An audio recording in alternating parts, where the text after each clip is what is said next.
नमस्कार, मैं हूं आपके साथ अंकिता पाल। ब्यूटिंग की शुरुआत करते हैं। अम्बेडकर नगर में सुल्तानपुर एनकाउंटर को लेकर सीएम योगी ने अखिलेश को करारा जवाब दिया है। सीएम ने कहा कि आपसी मुठभेड़ में डकैत मारा जाता है तो सपा को बुरा लग जाता है। सीएम योगी ने आगे क्या कुछ कहा है, आप भी सुनिए। जब उनके किसी एक माफिया शागिर्द को, किसी डकैत को जो पुलिस मुठभेड़ में मारा जाता है, जब मारा जाता है तो इनकी दुखती हुई नस पर जैसे पुलिस ने उंगली रख दी हो तब ये चिल्लाने लगते हैं। आप मुझे बताओ, जो डकैत पुलिस मुठभेड़ में मारा गया,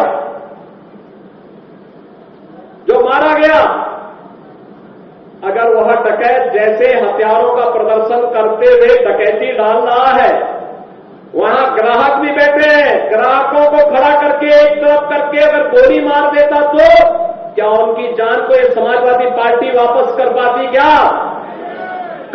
क्या? और वो किसी भी जाति के हो सकते थे। ग्राहक वो यादव भी हो सकता था, दलित भी हो सकता था, किसी भी जाति का हो सकता था, क्योंकि किसी को बेटी की शादी करनी होती है, किसी को कोई विदाई में कोई जेवर देना होता है। जेवर की परंपरा हमारे इतिहास का एक महत्वपूर्ण कार्य का हिस्सा है, मांगलिक और एक शुभ कर्म का हिस्सा माना जाता है।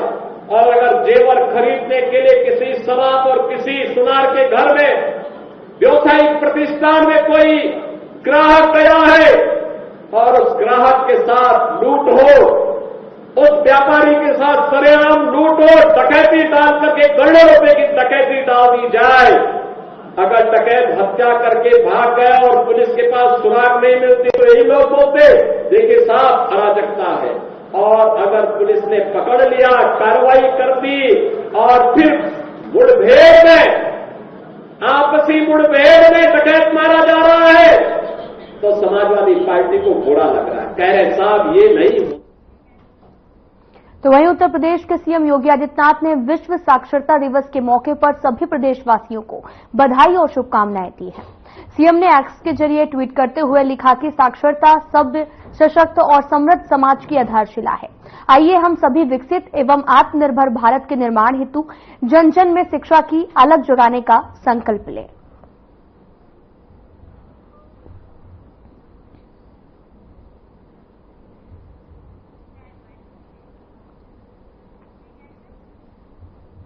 गौतम बुद्ध नगर के पुलिस कमिश्नर श्रीमती लक्ष्मी सिंह के निर्देशानुसार डीसीपी नोएडा राम बदन सिंह के द्वारा एडीसीपी नोएडा मनीष कुमार मिश्र के साथ में आगामी सेमिकॉन इंडिया 2024 कार्यक्रम में वीवीआईपी मूवमेंट को ध्यान में रखते हुए 11 सितंबर को नोएडा ग्रेटर नोएडा एक्सप्रेसवे के आसपास सघन चेकिंग अभियान करते हुए सुरक्षा व्यवस्था का जायजा लिया गया है।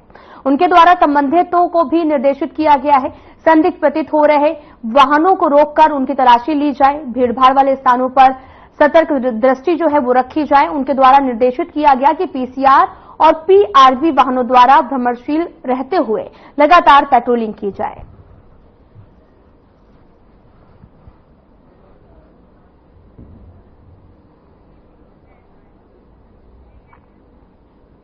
उत्तर प्रदेश में ब्रज दर्शन के लिए नई पहल की जा रही है। उत्तर प्रदेश ब्रज तीर्थ विकास परिषद ने संपूर्ण ब्रज के प्रमुख मार्ग और प्रमुख सार्वजनिक स्थानों पर 98 संकेतक बोर्ड लगाने का फैसला लिया है। ब्रज दर्शन के लिए आने वाले श्रद्धालुओं को अब हिंदी और अंग्रेजी के साथ गुजराती और बंगाली भाषाओं में संकेतक बोर्ड उपलब्ध होंगे।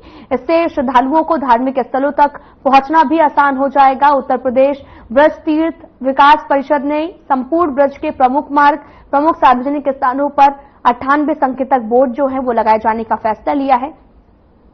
ये व्यवस्था यहां पर आने वाले श्रद्धालुओं के लिए की जा रही है ताकि उन्हें धार्मिक स्थल तक पहुंचने में कोई परेशानी ना हो। ब्रज दर्शन के लिए आने वाले श्रद्धालुओं को अब हिंदी और अंग्रेजी के साथ गुजराती और बंगाली भाषाओं में संकेतक बोर्ड भी उपलब्ध होंगे। अगर तकनीकी रूप से उन्नत डिजाइन वाले बोर्डों से श्रद्धालुओं को न केवल मंदिरों की दूरी की जानकारी मिलेगी बल्कि आसानी से पहुंच भी जाएंगे।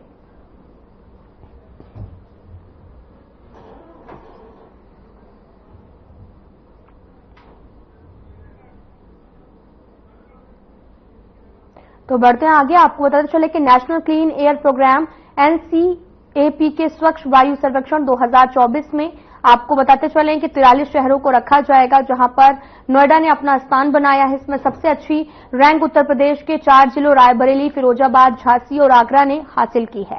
नोएडा इनसे पीछे है। पॉल्यूशन कंट्रोल बोर्ड के क्षेत्रीय अधिकारी उत्सव शर्मा ने कहा कि नोएडा में एयर पॉल्यूशन का सबसे बड़ा कारण बिल्डिंग कंस्ट्रक्शन का है। इसे कंट्रोल करने के लिए अथॉरिटी के साथ में कदम उठाए जाएंगे। इसी वजह से आपको बताते चलें कि पिछले साल भी शहर अपनी जगह जो है वो बना नहीं पाया था। पिछले सर्वेक्षण में नाम न आने पर आपको बताते चले कि इसको लेकर भी खास कदम उठाए गए हैं। शहर को अन्य एनसीआर क्षेत्रों से फाइनल स्कोर 187 मिला है।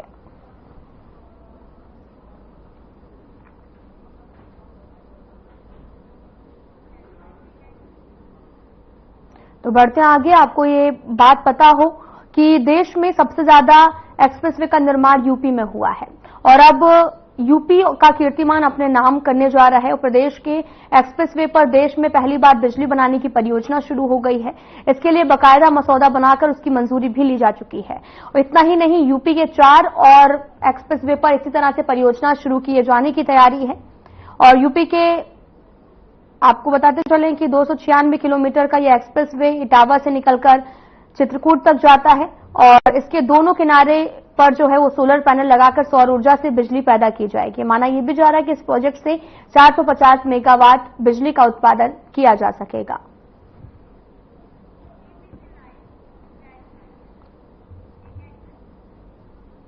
तो सीधा आपको लिए चलते हैं अम्बेडकर नगर, जहां पर अम्बेडकर नगर को बड़ी सौगात मिली है। 6,778 विकास परियोजनाओं का लोकार्पण किया है और 1,231 करोड़ की लागत से इस परियोजना को तैयार किया गया है। यहां पर सीएम योगी आदित्यनाथ ने इससे सौगात भी दी। सीएम जनता को भी संबोधित कर रहे हैं। क्या कुछ कह रहे सुनाते हैं आपको।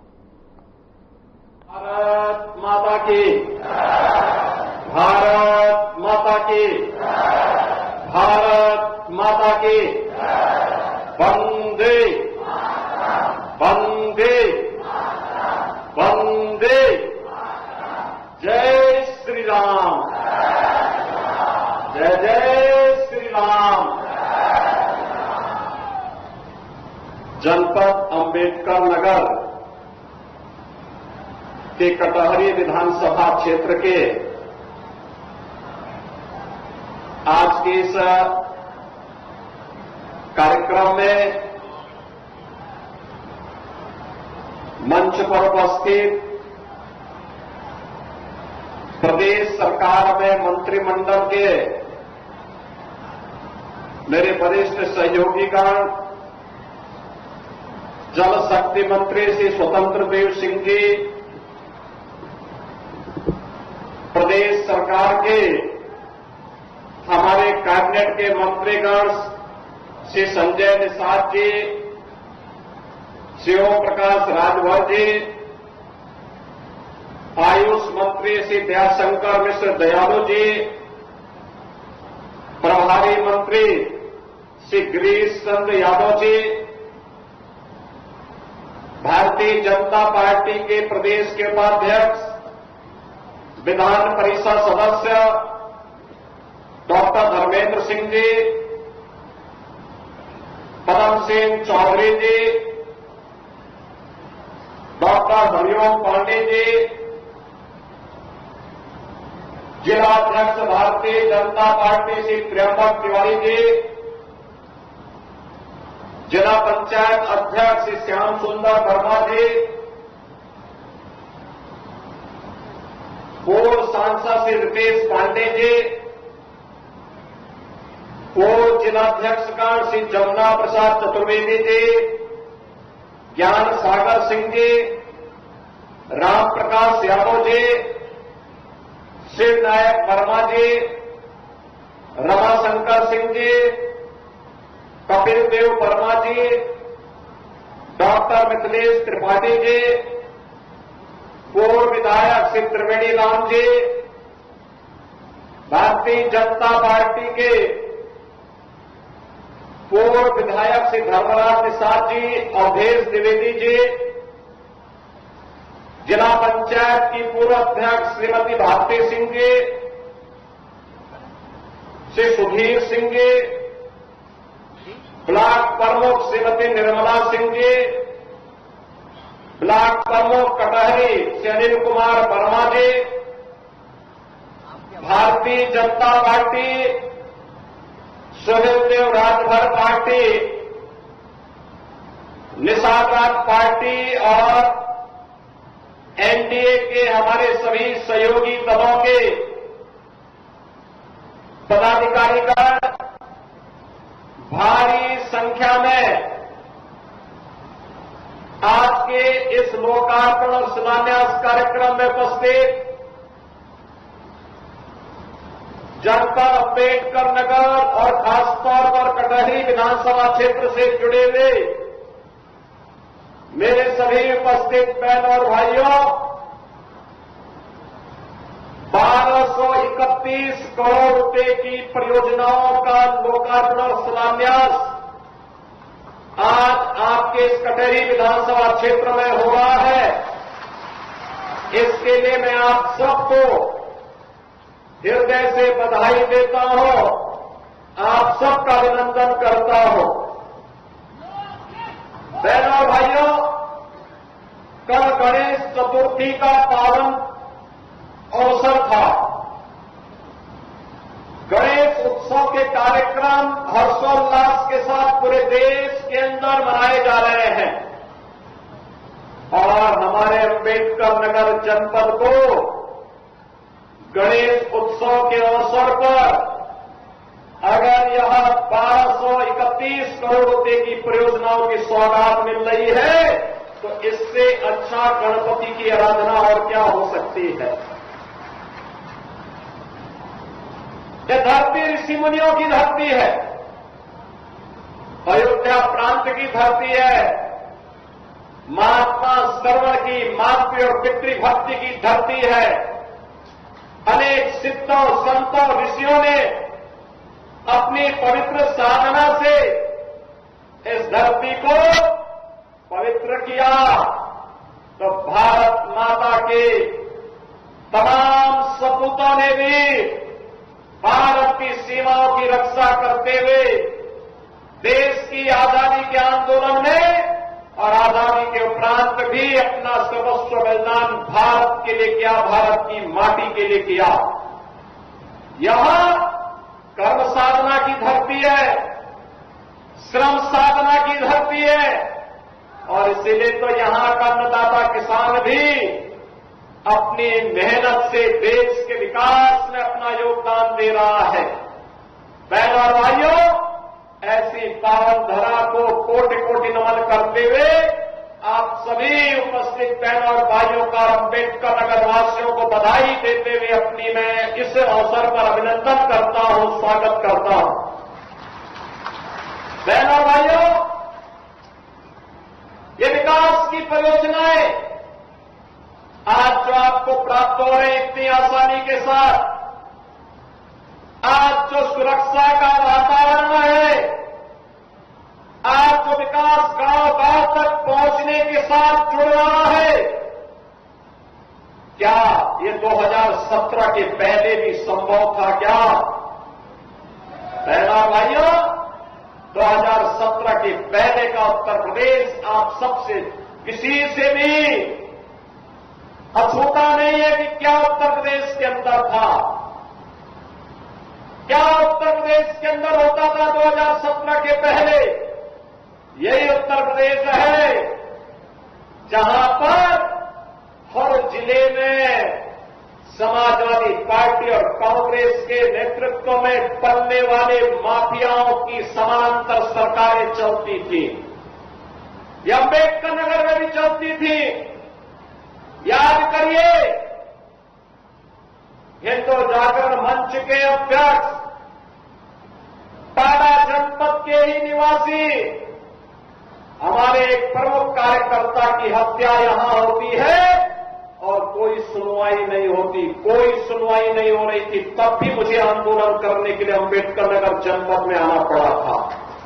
तब भी हम लोगों ने आंदोलन किया था माफिया के खिलाफ और समाजवादी पार्टी की सरकार की अराजकता के खिलाफ। कौन ऐसा जिला था, चाहे वह अम्बेडकर नगर जिला रहा हो, अयोध्या रहा हो, मऊ, आजमगढ़, गाजीपुर, प्रयागराज, प्रतापगढ़, सुल्तानपुर, कोई जिला ऐसा नहीं था जहां पर कोई न कोई बड़ा माफिया समानांतर सरकार चला करके आम जनता की आवाज को दबाता था, गरीबों की आवाज को दबाता था, पिछड़ों की आवाज को दबाता था और दलित वंचित योजनाओं से भी वंचित रहते थे और सरकारें अपनी मौज मस्ती करती थी, उनको इससे कोई मतलब नहीं था। उनकी सरकार रहनी चाहिए, बाकी जाए भाड़ में, यही करते थे वे लोग। लेकिन 17 के बाद एक एक करके माफिया कहां चले गए ये भी आप सब जान रहे हैं। माफियाओं की छुट्टी हो गई, माफिया मुक्त उत्तर प्रदेश हो गया। जो लोग पर्व और त्योहार में विघ्न बाधा डालते थे, विघ्न बाधा समाप्त हुई। अब पर्व और त्योहार शांतिपूर्ण तरीके से मनाए जा रहे हैं। बेटी और व्यापारी की सुरक्षा पर जो खतरा पैदा करते थे वे सभी गायब हो गए और जो बचे हैं वे भी अपनी अंतिम यात्रा की तैयारी कर रहे होंगे। बहनों और भाइयों, मैं तो केवल आपसे कहने के लिए आया हूं, मैं केवल आपसे कहने के लिए आया हूं कि राज चलती हुई बेटी के साथ किस प्रकार का व्यवहार होता था और किस प्रकार के वक्तव्य आते थे उस समय के मंत्रियों के, किस प्रकार के बेशर्मी पूर्ण वक्तव्य देते थे समाजवादी पार्टी के नेता। बहनों और भाइयों, ये किसी से छुपा हुआ नहीं है और इसीलिए मैं आज आपसे कहने के लिए आया हूं, एक बेटी तो सबकी बेटी होती है। उस बेटी का सम्मान और उसकी रक्षा पूरे समाज का दायित्व बनता है। लेकिन ये समाजवादी पार्टी इसका महत्व कहां समझ पाएगी। यहां तो गुंडों की भरपूर फौज खड़ी थी, उनको लेकर के लोग चलते थे, उनको अपना शागिर्द मानते थे। जो जितना बड़ा गुंडा और माफिया होता था, समाजवादी पार्टी में उतना बड़ा ओहदा उसको दे दिया जाता था और समाजवादी पार्टी के लोग इसी में गौरव से बोलते थे कि देखिए ये गुंडा हमारा इस जिले को संभालेगा। उनको नहीं पता था कि जनता लड़ाई लेगी, एक गुंडे और माफिया एक एक करके यमलोक की यात्रा के लिए प्रस्थान कर जाएंगे और जनता जनार्दन के साथ अन्याय का हिसाब चुकता होगा। याद करिए 17 के पहले, याद करिए 17 के पहले पुलिस पहले भागती थी, पीछे पीछे गुंडे दौड़ाते थे। आज 17 के बाद उल्टा हो गया है, अब गुंडा और माफिया भाग रहा है, पुलिस उसको दौड़ा रही है और अगर उसने कहीं कोई दुस्साहस किया तो फिर वहीं पे राम नाम सत्य है यह भी तय हो जाता है। बहनों और भाइयों, सरकार चलाने के लिए जज्बा चाहिए, सरकार चलाने के लिए दिल भी चाहिए और दिमाग भी चाहिए। सत्ता विरासत में मिल सकती है, बुद्धि विरासत में नहीं मिलती है, दिमाग भी विरासत में नहीं मिलता है। ये जो लोग सत्ता को अपनी पपौती मानते थे वे लोग आज समझने लग गए हैं अब उत्तर प्रदेश में कभी उनको वापस नहीं आना है, इसलिए षड्यंत्र करने का प्रयास कर रहे हैं, अराजकता पैदा करने का प्रयास कर रहे हैं। उनका विकास से कोई लेना देना नहीं, उनका रोजगार से कोई लेना देना नहीं, उनका अन्नदाता किसानों से कोई लेना देना नहीं। बेटी की सुरक्षा हो इससे उनका दूर दूर का कोई रिश्ता नहीं, उनको व्यापारी का सम्मान हो इससे भी कोई दूर दूर तक रिश्ता नहीं। और तो आप देखते होंगे जब उनके किसी एक माफिया शागिर्द को, किसी डकैत को जो पुलिस मुठभेड़ में मारा जाता है, जब मारा जाता है तो इनकी दुखती हुई नस पर जैसे पुलिस ने उंगली रख दी हो तब ये चिल्लाने लगते हैं। आप मुझे बताओ जो डकैत पुलिस मुठभेड़ में मारा गया, जो मारा गया, अगर वह डकैत जैसे हथियारों का प्रदर्शन करते हुए डकैती डाल रहा है, वहां ग्राहक भी बैठे हैं। ग्राहकों को खड़ा करके एक तरफ करके अगर गोली मार देता तो क्या उनकी जान को ये समाजवादी पार्टी वापस कर पाती क्या? कर पाती क्या? और वो किसी भी जाति के हो सकते थे। ग्राहक वो यादव भी हो सकता था, दलित भी हो सकता था, किसी भी जाति का हो सकता था, क्योंकि किसी को बेटी की शादी करनी होती है, किसी को कोई विदाई में कोई जेवर देना होता है। जेवर की परंपरा हमारे इतिहास का एक महत्वपूर्ण कार्यक्रम हिस्सा है, मांगलिक और एक शुभ कर्म का हिस्सा माना जाता है। और अगर जेवर खरीदने के लिए किसी शराब और किसी सुनार के घर में व्यवसायिक प्रतिष्ठान में कोई ग्राहक गया है और उस ग्राहक के साथ लूट हो, उस व्यापारी के साथ सरेआम लूट हो, डकैती डाल करके करोड़ों रुपए की डकैती डाल दी जाए, अगर डकैत हत्या करके भाग गया और पुलिस के पास सुराग नहीं मिलती तो यही लोग बोलते देखिए साहब अराजकता है। और अगर पुलिस ने पकड़ लिया, कार्रवाई कर दी और फिर मुठभेड़ में, आपसी मुठभेड़ में डकैत मारा जा रहा है तो समाजवादी पार्टी को बुरा लग रहा है, कह रहे साहब ये नहीं होना चाहिए था। तो क्या होना चाहिए था? पूछना चाहिए। थोड़ा पूछिए इन लोगों से क्या होना चाहिए था। क्या एक निषाद बेटी के साथ जो इन्होंने अयोध्या में, क्या समाजवादी पार्टी के नेता ने, क्या ये ठीक था? क्या एक निषाद बेटी की इज्जत के साथ खिलवाड़ समाजवादी पार्टी के लोग करते हैं? हमारा मंत्री डॉक्टर संजय निषाद वहां जाकर के उस बेटी की हालत देख करके रो पड़ा था और कह रहा था ये है निषादों के साथ समाजवादी पार्टी का कृत्य। लेकिन ये बेशरम लोग हैं, तब भी उस अपराधी के खिलाफ कार्रवाई हो इसके लिए समाजवादी पार्टी तैयार नहीं थी। उनके लोग तब भी बचाव कर रहे थे, कह रहे थे कि नहीं ये तो निर्दोष है। अरे निर्दोष क्या है? सब कुछ तो उसका प्रमाणित हो चुका है और उसके बाद भी निर्दोष बोलते हैं उसको। कन्नौज में जो किया इनके नेताओं ने एक नाबालिग बेटी के साथ, और उसके बाद भी उसका बचाव कर रहे हैं, उसके बाद भी उसका बचाव कर रहे हैं। क्या ये सही था क्या जो कन्नौज में इनके नेता कर रहे थे? क्या ये सही था क्या? आज तो प्रमाणित हो चुका है कि इनके कृत्य क्या है। बहनों और भाइयों, यही समाजवादी पार्टी की वास्तविक पहचान है, क्योंकि ये लोग जब से सत्ता में आए थे लगातार यही काम करते थे। व्यापारियों को लूटते थे, बेटियों की इज्जत के साथ खिलवाड़ करते थे, गरीबों की जमीनों पर कब्जा करते थे, दबंगई के बल पर गरीबों की जमीनों को कब्जा करते थे। याद करिए जब मार्च 17 में सरकार बनी थी और सरकार बनते ही मैंने कहा था अगर किसी भूमाफिया ने किसी गरीब की, किसी व्यापारी की, किसी सरकारी जमीन पर कब्जा कर रखा है तो 24 घंटे के अंदर खाली कर ले। और मैं फिर कहूंगा कि अगर किसी माफिया ने किसी गरीब की, किसी किसान की, किसी अन्नदाता किसान की, किसी व्यापारी की जमीन पर कब्जा किया है, वे कृपया एक बार खाली कर ले। अगर खाली नहीं किया तो जो उसकी भी होगी उसको भी हम जब्त करके गरीब में बंटवाने का काम कर देंगे। मैं फिर कहूंगा ये माफियागिरी किसी भी स्थिति में नहीं चलने दी जाएगी। कानून का राज हो, सबको सुरक्षा मिलेगी, सबको योजनाओं का लाभ मिलेगा।